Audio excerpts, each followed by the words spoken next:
Everyone, कैसे हो आप सब। स्वागत है आपका अपने चैनल टीचिंग विद बानी में। फ्रेंड, जैसा कि आपको पता है, रोज शाम 8 बजे हमारे चैनल पर हिंदी की क्लास होती है। उसके अकॉर्डिंग हम अपनी आज की क्लास को स्टार्ट करेंगे। आज की जो हमारी क्लास है वो आदिकाल से है, तो चलिए आज की वीडियो को स्टार्ट करते हैं। आज का हमारा पहला क्वेश्चन है, किस ग्रंथ में राधा कृष्ण के प्रेम का अनूठा वर्णन है? मेघावती, पद्मावत, पदावली या मधुमालती? आप लोग बताइए इसका राइट आंसर क्या होगा। हाँ जी, काफी इंपॉर्टेंट क्वेश्चन है, काफी पेपर में पूछा गया, तो जल्दी से बताइए इसका राइट आंसर क्या है। किस ग्रंथ में राधा कृष्ण के प्रेम का अनूठा वर्णन है? तो दोस्तों आपको याद रखना वो है हमारी पदावली। पदावली है, इसमें राधा कृष्ण के प्रेम का अनूठा वर्णन दिया गया है। अब इधर से क्वेश्चन बनता है कि पदावली है वो रचना किसकी है, तो आपको याद रखना जो हमारी पदावली है ये विद्यापति की रचना है। किसकी है? विद्यापति की रचना है। अब इसकी भाषा क्या है? इसकी भाषा की बात की जाए तो इसकी भाषा है मैथिली। ये बहुत इंपॉर्टेंट पॉइंट है, अपनी कॉपी लेके बैठा कीजिए और जो मैं अलग से पॉइंट बताती हूँ अपने नोट्स में लिखा कीजिए। मैंने क्या बताया, किस ग्रंथ में राधा कृष्ण के प्रेम का अनूठा वर्णन है, तो वो है हमारी पदावली। पदावली किसकी रचना है, तो विद्यापति की है। और इसकी भाषा की बात की जाए तो इसकी भाषा है मैथिली। हमारा नेक्स्ट मोस्ट इंपॉर्टेंट क्वेश्चन, बहुत बार पेपर में से क्वेश्चन बना है कि बीसल देवरासों की नायिका का नामोल्लेख कीजिए। पद्मावती, इंद्राणी, राजमती या कमला? आप लोग बताइए इसका राइट आंसर क्या होगा।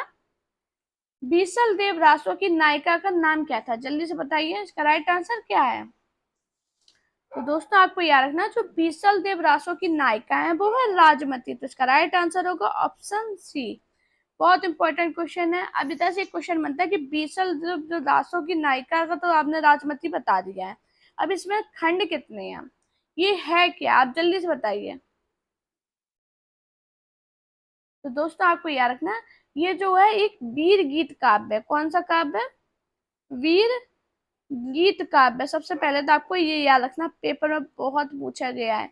अब ये किसकी रचना है, तो आपको याद रखना ये किसकी रचना है, नरपति नल्ला की रचना है। ये भी बहुत पेपर में पूछा गया कि बीसल देवदासो किसकी रचना है, नरपति नल्ला की है।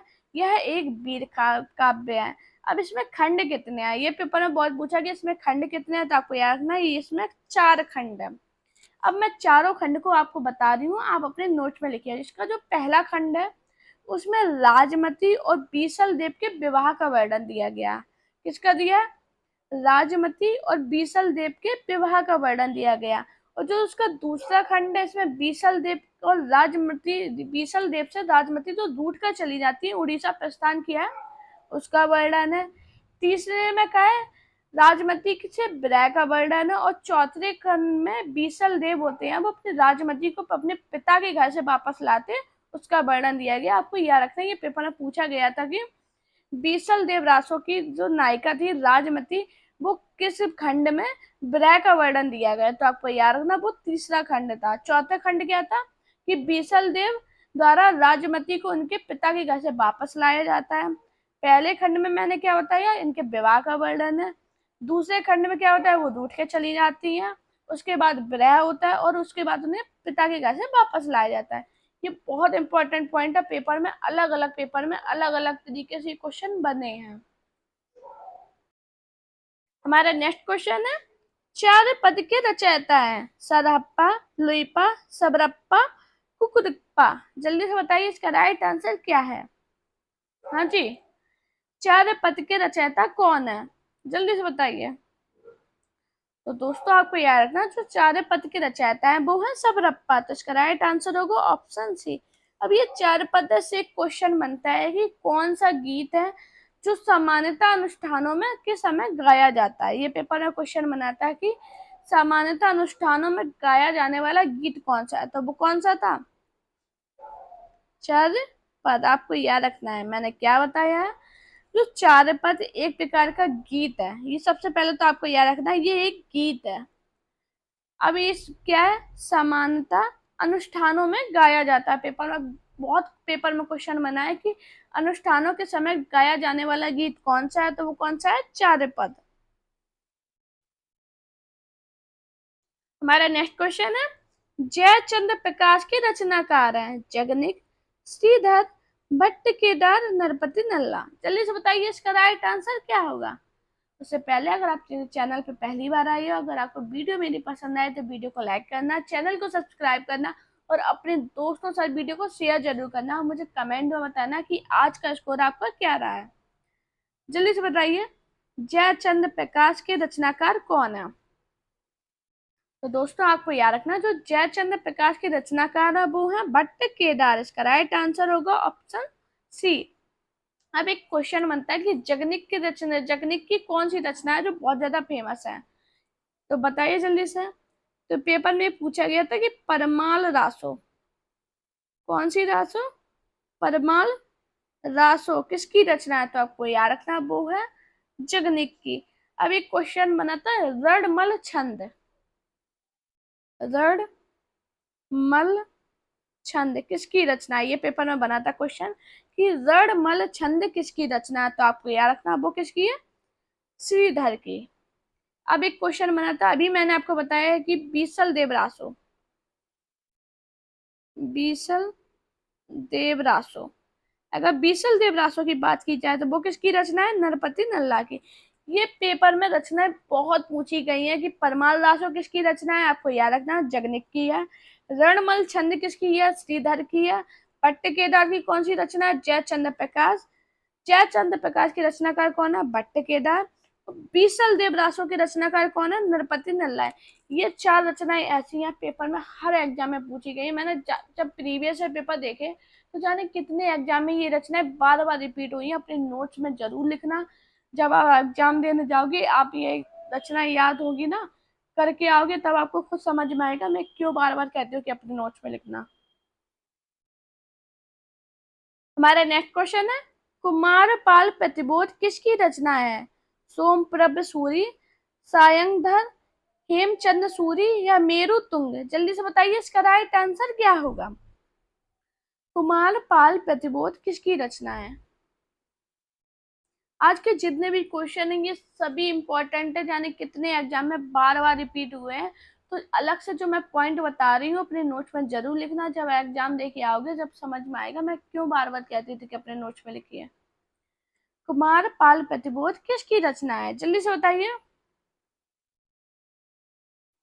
तो दोस्तों आपको याद रखना जो कुमारपाल प्रतिबोध रचना है वो है सोमप्रभ सूरी की। तो इसका राइट आंसर होगा ऑप्शन ए। अब सायंगधार से एक क्वेश्चन बनता है कि हम्मीर रासो किसकी रचना है, कौन सी, हम्मीर रासो। ये बहुत पूछी गई है रचना कि हम्मीर रासो किसकी रचना है। तो आपको याद रखना वो है सायंगधार की। हेमचंद्र सूरी से क्वेश्चन बनता है कि कुमारपाल चरित्र किसकी रचना है, कौन सी रचना, कुमारपाल चरित्र। वैसे दोस्तों मैं रचनाओं की क्लास आपको डालती रहती हूँ तो वो क्लास जरूर देखा कीजिए जिसमें मैं वो रचनाएं आपको कराती हूँ जो पेपर में पूछी जाती हैं। और मैं थोड़े थोड़े दिन के गैप में वो क्लास जरूर डालती रहती हूँ रचनाओं की। इस वजह से डालती रहती हूँ, एक साथ आपको रचनाएं याद होंगी नहीं। किताबें सभी के पास होती हैं लेकिन उसके बाद भी नहीं होती याद। अगर आप 10-10 मिनट की वीडियो में अगर आपको कुछ रचनाएं याद हो रही है तो ये समझिए आपके लिए कुछ नहीं आपका जा रहा। आप एक टाइम पास में अगर मेरी क्लास देख रहे हो उसके बाद भी आपको रचनाएं याद हो रही तो इसमें आपका ही फायदा है। एक मेरू तुमसे क्वेश्चन बनता है कि प्रबंध चिंतामणि, प्रबंध चिंतामणि, राइटिंग की थोड़ी प्रॉब्लम होती है तो प्लीज आप एडजस्ट किया कीजिए। प्रबंध चिंतामणि किसकी रचना है। तो आपको याद रखना वो किसकी है, मेरु तुंग की। मैंने इधर क्या बताया, कुमारपाल प्रतिबोध किसकी रचना है, सोमप्रभ सूरी की। सायंगधर की हम्मीर रासो, हेमचंद्र सूरी की कुमारपाल और मेरु तुंग की प्रबंध चिंतामणि। ये ऐसी रचनाएं जो पेपर में पूछी ही गई हैं। आप अपने प्रीवियस अगर खुद लगाते हो तो आपको समझ में आएगा कि मैं क्यों बार बार कह रही हूँ कि ये रचनाएं आई हैं, क्योंकि ये पूछी ही जाती हैं, यही रचनाएं पूछता। आज के टाइम पे वो छोटी छोटी रचना नहीं पूछता कि उर्वशी किसकी है, कि तुलसीदास किसकी रचना है, ये रचनाएं पूछी जाती है पेपर में। हमारा नेक्स्ट क्वेश्चन है संदेश रासक के लेखक हैं नरपति नल्ला, चंद्रवरदाई, अब्दुल रहमान या जगनिक। जल्दी से बताइए इसका राइट आंसर क्या होगा। हाँ जी दोस्तों कमेंट जरूर किया कीजिए कि आपको क्लास कैसी लगती है, जैसे एक मुझे आइडिया लगे और मुझे कमेंट में जरूर बताना आप किस किस एग्जाम की तैयारी कर रही हो, आपके कब एग्जाम है, मुझे कमेंट में जरूर बताना। साथ में आप मुझे ये भी बताना कि आपका कौन सा टॉपिक है जिसमें आपको प्रॉब्लम हो रही है, मुझे कमेंट करना, मैं वो आपको टॉपिक क्लियर कराऊंगी, ये मेरी गारंटी है। और बताना आपकी गारंटी है, आप मुझे बताओगे तो मैं वो टॉपिक जरूर कराती हूँ। जितने लोग मुझे कमेंट करते हैं मैम इस टॉपिक पे क्लास बनाइए, मैं वो क्लास जरूर लाती हूँ आपके लिए। हाँ, एक आध दिन लेट हो सकता है लेकिन वो क्लास आएगी आपके लिए, क्योंकि मुझे भी समय लगता है क्वेश्चन ढूंढने में, लेकिन मैं वो क्लास लाती हूँ। तो आपको मुझे कमेंट करना है, अगर आप मुझे कमेंट करोगे तो आपको जिस सब्जेक्ट टॉपिक पे प्रॉब्लम होगी मैं वो क्वेश्चन आपको करा दूंगी, वो टॉपिक क्लियर करा दूंगी। जल्दी से बताइए, संदेश राशक के लेखक कौन है? तो दोस्तों आपको याद रखना, संदेश राशक के जो लेखक है वो है अब्दुल रहमान। इसका राइट आंसर होगा ऑप्शन सी।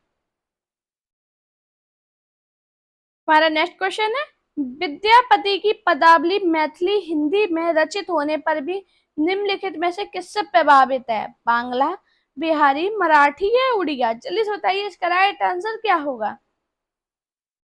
हाँ जी, जो विद्यापति की पदावली मैथिली हिंदी में रचित होने पर भी किस भाषा से प्रभावित है? जल्दी से बताइए। हाँ जी, अभी मैंने सबसे पहले आपको बताया थी विद्यापति की कौन सी रचना है, पदावली है। इसकी भाषा की बात बताई थी तो मैंने बताया था मैथिली। ये पेपर में पूछा गया, आपको याद रखना है, ये पेपर में पूछे जाते हैं कि ये किसकी रचना है। अब इसका आंसर बताइए। तो दोस्तों आपको याद रखना है, जो विद्यापति की पदावली मैथिली हिंदी में रचित होने पर भी ये बांग्ला भाषा से प्रभावित है, तो इसका राइट आंसर होगा ऑप्शन ए। बहुत इंपॉर्टेंट क्वेश्चन है, पेपर में पूछा गया है। अब एक क्वेश्चन बनता है कि विद्यापति हैं ये कौन से संप्रदाय के कवि थे? ये पेपर में पूछा गया कि विद्यापति निम्न में से किस संप्रदाय के कवि थे। तो दोस्तों आपको याद रखना, जो विद्यापति हैं वो शैव संप्रदाय के कवि थे। मैंने क्या बताया, विद्यापति की मैं पदावली हिंदी में किस रचना किससे प्रभावित है, किस भाषा से? बांग्ला भाषा से। जो विद्यापति हैं वो शैव संप्रदाय के कवि थे। हमारा नेक्स्ट क्वेश्चन है, आदिकाल को चारण काल इनमें से किस हिंदी साहित्य के लेखक ने कहा? शिव सिंह सेंगर, राम कुमार वर्मा, मिश्र बंडू या डॉक्टर मोहन अवस्थी? जल्दी से बताइए इसका राइट आंसर क्या होगा। हाँ जी, दोस्तों मैं आपसे एक क्वेश्चन पूछना चाहूंगी। आप लोग मुझसे कहते हो कि मैम आप रिकॉर्ड करके क्लास देती हो, तो एक बात बताइए, मैं रिकॉर्ड करके अभी दे रही हूँ तो मेरी अभी कुछ मजबूरियां हैं, मैं अब लाइव अभी नहीं आ सकती हूँ। उसके कुछ कारण है, कुछ इसी वजह से अभी लाइव नहीं आ रही हूँ। जब तक मैं लाइव नहीं आ रही हूँ लेकिन मैं रिकॉर्ड में आपके साथ कोई वो नहीं करती हूँ, मैं आपको बेस्ट से बेस्ट कंटेंट देने की कोशिश करती हूँ। तो प्लीज़ आप लोग भी मेरा सपोर्ट कीजिए, मेरे चैनल को सब्सक्राइब कीजिए, शेयर कीजिए, प्यारा सा कमेंट कीजिए, तो मुझे एक मोटिवेशन आएगा और मैं आपके लिए और ज़्यादा मेहनत करूँगी आपके लिए क्लास लाने के लिए। आपको एक क्लास जो 20 मिनट की दिखती है, 15 से 20 मिनट की जो क्लास होती है उसके पीछे घंटों की मेहनत होती है, तब आपके लिए एक क्लास मैं बनाती हूँ। तो प्लीज़ इतना तो सपोर्ट आप कर सकते हो कि मेरे चैनल को सब्सक्राइब कर सकते हो, एक प्यारा सा कमेंट कर सकते हो। आप सभी से रिक्वेस्ट करूंगी प्लीज़ आप लोग कमेंट जरूर करना। बताइए इसका राइट आंसर क्या होगा। आदिकाल को चारण काल इनमें से किस हिंदी साहित्यिक लेखक ने कहा? तो दोस्तों आपको याद रखना, उनका नाम है डॉक्टर राम कुमार वर्मा। इसका राइट आंसर होगा ऑप्शन बी। दोस्तों आपको ये भी याद रखना, जो राम कुमार वर्मा है इन्होंने चारण काल तो कहा है, संधि काल भी कहा है। आपको ये भी याद रखना, ये पेपर में पूछा गया है, तो आपको याद रखना, जो डॉक्टर राम कुमार वर्मा है इन्होंने आदिकाल को संधि एवं चारण काल कहा है। दोनों में से कुछ भी पूछ सकते हैं, आपको याद रखना क्या कहा है, संधि एवं चारण काल।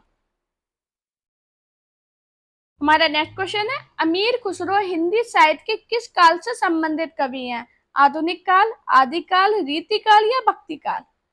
जल्दी से बताइए इसका राइट आंसर क्या होगा। हाँ जी, बहुत इजी क्वेश्चन है, बहुत ज्यादा, क्योंकि मैं आपको क्या पढ़ा रही हूँ, अभी आदिकाल पढ़ा रही हूँ, तो इनका संबंध किससे होगा? आदिकाल से। तो इसका राइट आंसर क्या होगा? Option B. तो मैंने क्या बताया, अमीर खुसरो हिंदी साहित्य के किस काल से संबंधित कवि है? वो है आदिकाल से। अब अमीर खुसरो से कुछ क्वेश्चन बनता है कि इनका वास्तविक नाम क्या है। अमीर खुसरो ना दे के इनका वास्तविक नाम पूछ दिया गया। अब आपने तो अमीर खुसरो पढ़ा है, भले ही आपको क्वेश्चन आता होगा लेकिन आपका वो गलत हो जाएगा। तो आपको याद रखना, अमीर खुसरो का जो वास्तविक नाम है वो है क्या है? अबुल हसन। क्या नाम है? अबुल हसन। ये किसके शिष्य थे? अगर पेपर में पूछा दिया जाए कि अमीर खुसरो किसके शिष्य थे तो क्या बताओगे? निजामुद्दीन। किसके थे? जल्दी से बताइए। निजामुद्दीन औलिया के। लिख लिए ना आपने? अमीर खुसरो निजामुद्दीन औलिया के शिष्य थे। मैंने क्या बताया? अमीर खुसरो हिंदी साहित्य के किस काल से संबंधित है? आदिकाल से। इनका वास्तविक नाम क्या था? तो इनका वास्तविक नाम अबुल हसन था। ये आपको याद रखना, अबुल हसन। ये बहुत पूछा गया दोस्तों। मैंने उपनाम की क्लास बनाई है तो एक बार जरूर देखना, बहुत इंपॉर्टेंट क्लास है। उसमें उपनाम से मैंने बुक बताई है, जो पेपर में नाम ना दे के उनका उपनाम पूछ देते, उनका वास्तविक नाम पूछ देते। ऐसे क्वेश्चन बहुत बनते हैं और हमारे गलत भी हो जाते हैं। ज्यादा बड़ी वो क्लास नहीं है, 10-12 मिनट की क्लास होगी, देखना। उसमें आपको बहुत इंपॉर्टेंट पॉइंट है वो आपको मिल जाएंगे। और साथ में इसकी जो पीडीएफ है मैंने टेलीग्राम चैनल पर सेंड कर रखी है, तो वो जरूर डाउनलोड कर लेना, जिससे आप जब तैयारी करने बैठो आप खुद देखना, आप क्वेश्चन सॉल्व करोगे, आपको खुद समझ में आ जाएगा आपको कितनी हेल्प हो रही है उस क्लास से। हमारा नेक्स्ट क्वेश्चन है, दान वाक्यावली के रचनाकार हैं विद्यापति, जयदेव, भूषण या पद्माकर?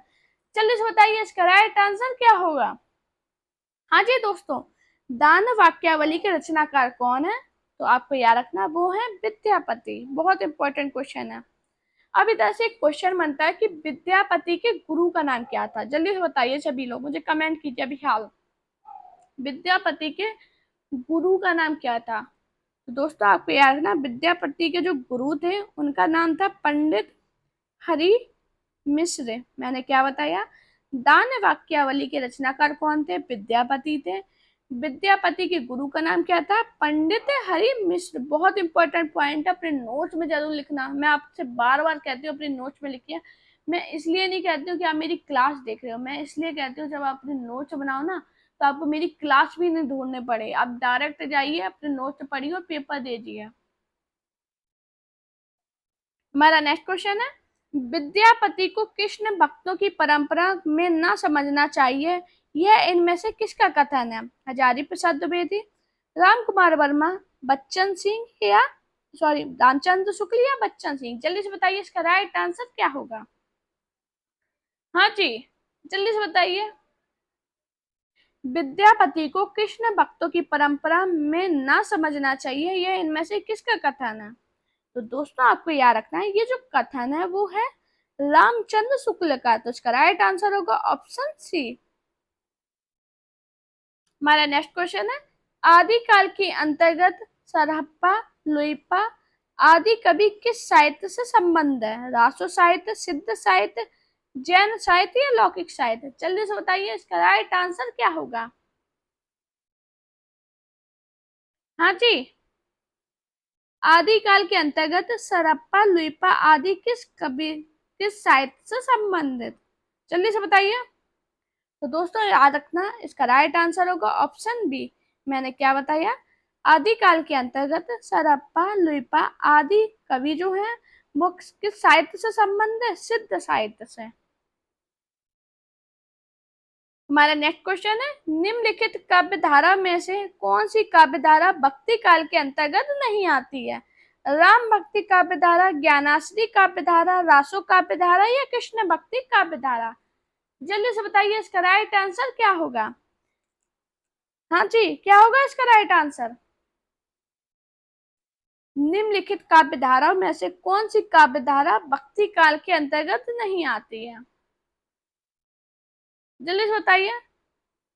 तो दोस्तों आपको याद रखना, इसका राइट आंसर है ऑप्शन सी, रासो काव्य धारा।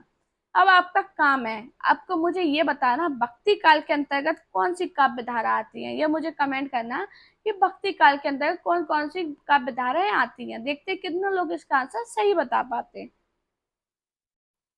हमारा नेक्स्ट क्वेश्चन है, सिद्ध सामंत युग की कविताओं की सृष्टि आकाश में नहीं हुई है, वे हमारे देश की ठोस धरती की उपज है, यह कथन किसका है?